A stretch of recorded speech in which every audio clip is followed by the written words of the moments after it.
We are less than 24 hours away from the big round 19 clash against the Eagles, and another chance to get back-to-back wins, which is something that would be a huge achievement for the club if they're able to execute it this week. We've blown a couple of chances earlier on in the year, and obviously we had a nice win against the Eagles earlier on at the MCG with some Tom Brown last-minute heroics with that tackle that we all remember so well.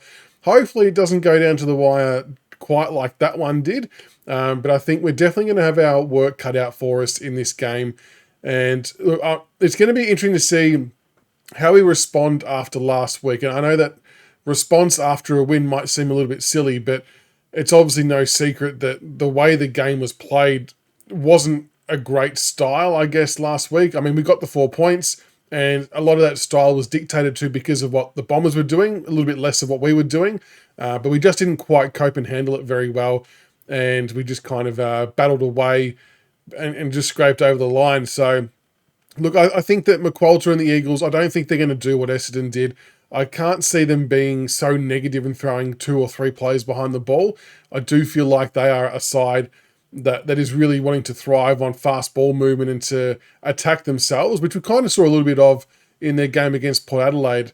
And if we're being really realistic with ourselves, I think it's fair and reasonable to say that West Coast have probably been in better form than us for most of the year, but just haven't been able to convert the wins. Whereas we've been able to knock up 4 wins in a year where no one thought that we would, which is very, very good.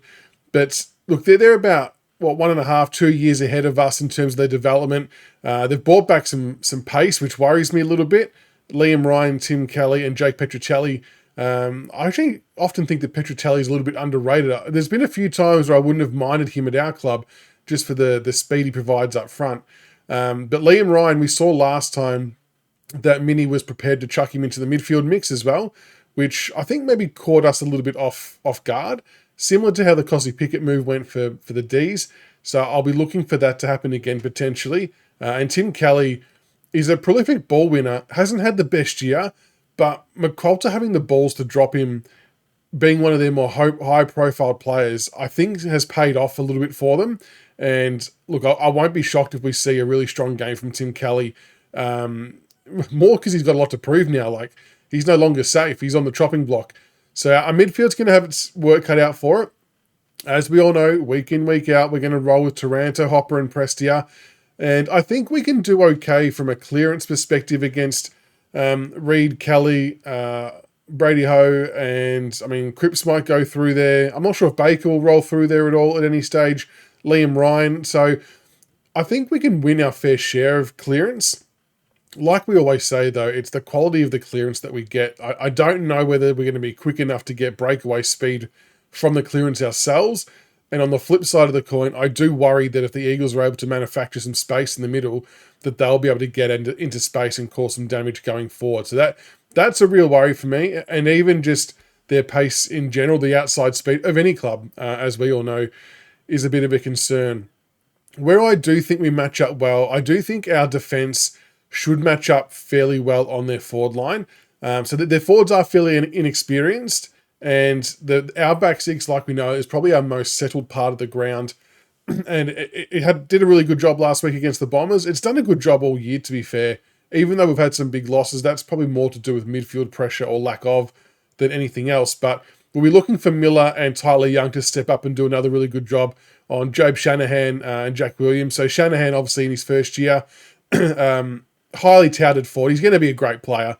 So it's going to be, he'll be one to watch in the future, but hopefully we can put a clamp on him.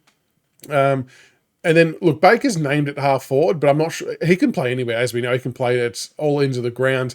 But sometimes it's the small forwards that worry me. Like, even when Liam Ryan's forward, I don't know what the exact matchup will be for him. Maybe it's Jaden Short.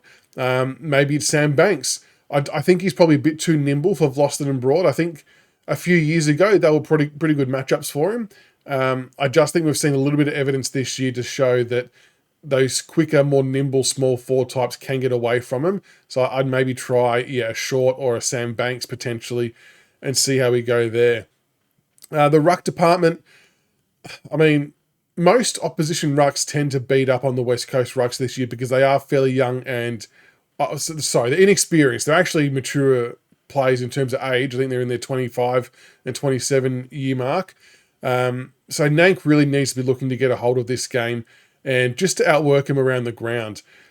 If he can somehow give our midfield first use and we can utilise it, it's going to go a long way to winning. I think we're going to be good enough to restrict a big score. My only question is, are we going to be good enough to kick a score ourselves? We've obviously gone in unchanged. So we've got Kaczynski, Jonty Fall, Seth Campbell, Mansell, Rioli Jr. and Tom Sims as our forward line again this week. So fairly inexperienced, which showed a lot last week, didn't it? I mean, we showed highlights during the week where we moved the ball really well from defence to forward, but the forward 50 entries were just diabolical because the forwards weren't leading up to the kicker. They were kind of all over the shop. We were just blasting it long, and it played into the opposition's hands. And I think opposition defenders know that, let's call it 95% of our forward 50 entries are long into the square by default, so it's very easy to defend against. So for me, for us to kick a winning score, we need to see a lot more movement from our forwards. We can't persist with standing there, arms up, kick it on our head. When we've got a quick counter-attack, forwards have to lead, double lead again, move into different pockets of space and open up space behind. And then the guys with the ball need to be aware of what's around them. Don't just look straight tunnel vision and kick it long to the square, because there's often players off to the side drifting inside 50 in quite a big amount of space that we could hit up for an uncontested mark. And I think that could be the difference between us kicking a score or not. And again, we talk about that we haven't kicked a score over 100 since, I think it's 2023, round 17 or something like that. I feel like a game like against the Eagles presents another chance to kick a decent score. It's, from what we looked up last time, it's meant to be a really nice night. So there shouldn't be really any excuse in terms of not pouring rain or anything like that. It's just going to be a matter of skill execution and if we can hit our targets correctly. And look, like I said, it's an inexperienced forward line, so I am very, very much aware and almost expect it to not go fully according to plan.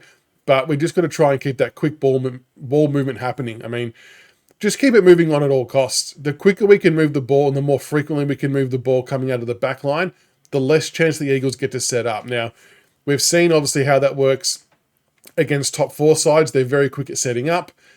Essendon weren't so quick at setting up, and Eagles should be the same in theory because they're still very inexperienced in going through their new game plan as well. So hopefully we can make the most of that and move the ball quick. In terms of sub, it's a really interesting one. So, I mean, I'm purely looking at the names listed on the interchange. We've got Tyler Young, Sonsie, Houghton, Sims, and Trezise. Now, Trezise was obviously sub last week, but he had a ripper last quarter, didn't he? 9 disposals, 140 plus metres gained. I cannot see a world in which he starts as sub after his efforts in the last quarter. Tyler Young, you can almost say categorically won't be sub. Sims won't be sub. So it feels like it's down to Sonsie and Houghton. And there'll be a lot of very upset people if Taj Houghton is sub after the promise he showed last week in his first game at AFL level. I can't see him being sub. I think they're going to be getting the game minutes into him. So if I'm picking strictly from the interchange list, I'm going to say that Tyler Sonsie's sub. I know on my selected team earlier in the week, I did put Camden McIntosh. He's probably been there by default for a few weeks. But being in Perth, his home state, I don't think they would do that. Not that that's a reason to not do it, but I think that on a wider ground in particular, he probably does have greater purpose out in the wing because he's played that role so well for us. And I think that Tyler Sonsie might find himself starting as the sub potentially. And I really hope that James Trezise gets a full crack. And please don't make Taj Houghton sub. But look, I'm looking forward to this clash. I'm looking forward to seeing a better spectacle than last week. It can't be difficult to play better than last week as a collective two sides. I'm not blaming us. It's equal parts blame for the last week debacle. But yeah, another chance to get back-to-back wins. It would be nice if we managed to execute a win. It would pretty much assure us of not finishing last, which would be amazing. And depending on how other results go, it could see us leapfrog North Melbourne by the end of the week. So there's actually a bit on the line, and I know some people are always about, but draft picks this year, do we want to win? Yeah, of course we want to win. Because if we win this week, it doesn't actually change our draft order. We've still got those two picks, so swapping that around makes no difference. But you want to win, you want to create good habits, you want to get reward for effort and set the right trends. So if the opportunity is there, we've got to take it. But make no mistake, the Eagles will be up for this fight. They will be like just pumping and raring to go.